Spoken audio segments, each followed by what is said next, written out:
18. Hapa tunawazungumzia vijana watatu ambao walikuwa wanaitwa Shadrach, Meshach na Abednego.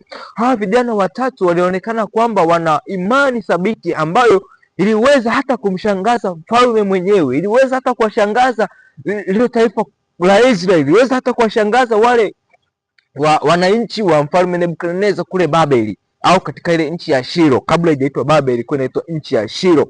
Hivyo basi unaposoma katika kitabu kile cha Danieli 3 mfungu la 17 na 18 unagundua maneno haya. Biblia inasema hivi: kama ni hivyo, Mungu wetu tunayemtumikia aweza kutuokoa na tanuru iwakayo moto, naye atatuokoa na mkono wako, ewe mfalme. 18. Bali kama si hivyo, ujue ewe mfalme, ya kuwa sisi hatutakubali kuitumikia miungu yako wala kuisujudia sanamu ya dhahabu ulioisimamisha. Hivyo basi utagundua ya kwamba baada ya mfalme Nebukadneza kuota ndoto na kutafasiriwa ile njozi na Danieli, mwishoni alitengeneza sanamu kubwa sana na akaita kuwa niye Mungu wake.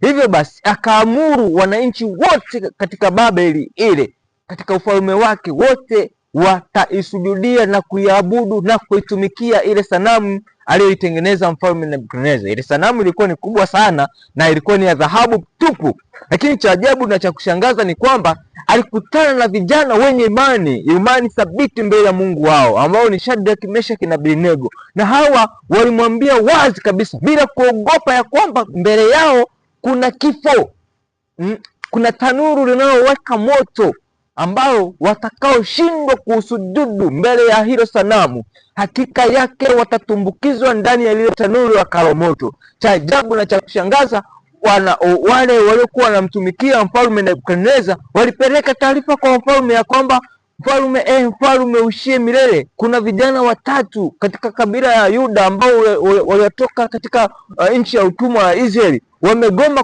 kusujudu sanamu lile ulilosimamisha. Mfalme akawaita tena mbele yake na akawaambia, jamani, nimesikia 1, 2, 3, kwa nini mmeshindwa? Na wakamwambia mfalme, si kwamba tumeshindwa, Mungu tunayemtumikia hatuna Mungu mwingine isipokuwa Mungu wa mbinguni. Kama anaweza kutuokoa na tanuru ulioitengeneza na moto ulioweka, lakini pia anaweza asituokoe, lakini bado hatutasujudu sanamu yako na wala hatutaitumikia miungu yako. Mfalme alishangaa sana, na mwishoni kweli bwana mfalme akasema, anyway, leta tuendelee na taratibu zilizopo. Akaita wale wapiga filimbi, zomari, kinumbi na kadhalika, na aina zote za ngoma zikapigwa. Amri ikatolewa, watakaposikia hizo ngoma zote zilizopigwa wasujudu sanamu aliyotengeneza mfalme Nebukadneza. Cha kushangaza ni kwamba wale vijana watatu hawakusujudu. Mfalme akatoa amri ya kwamba wakakamatwa na wakafungwa mikono na miguu, wakakamatwa na maaskari wenye nguvu, wakapelekwa katika lile tanuru ya kalomoto, wakatumbukizwa mle ndani. Cha kushangaza ni kwamba wale waliowakamata wao waliangamia pale pale, lakini wale vijana walipotua katika lile tanuru la kalomoto hawakuangamizwa.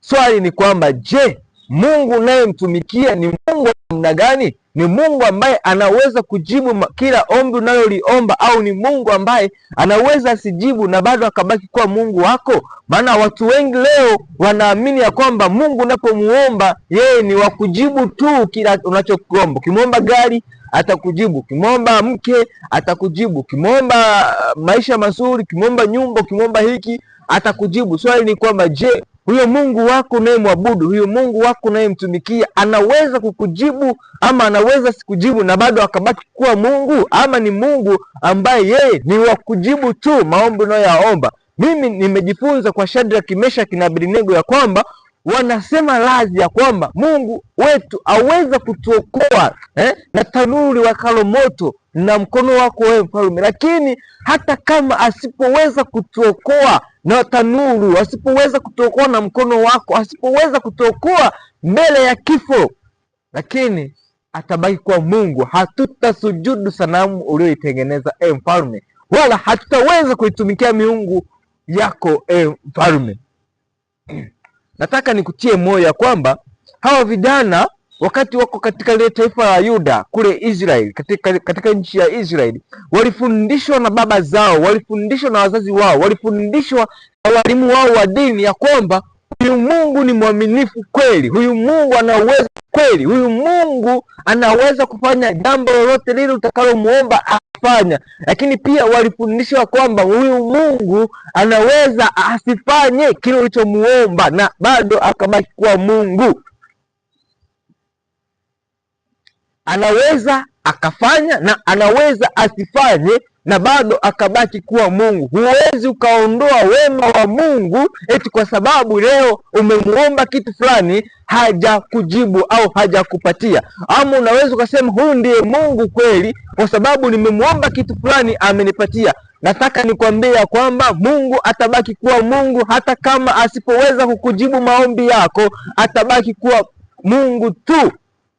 Maana hata Yesu pale Gethsemane aliweza kuomba, lakini mwisho alihitimisha mapenzi yako yatimizwe.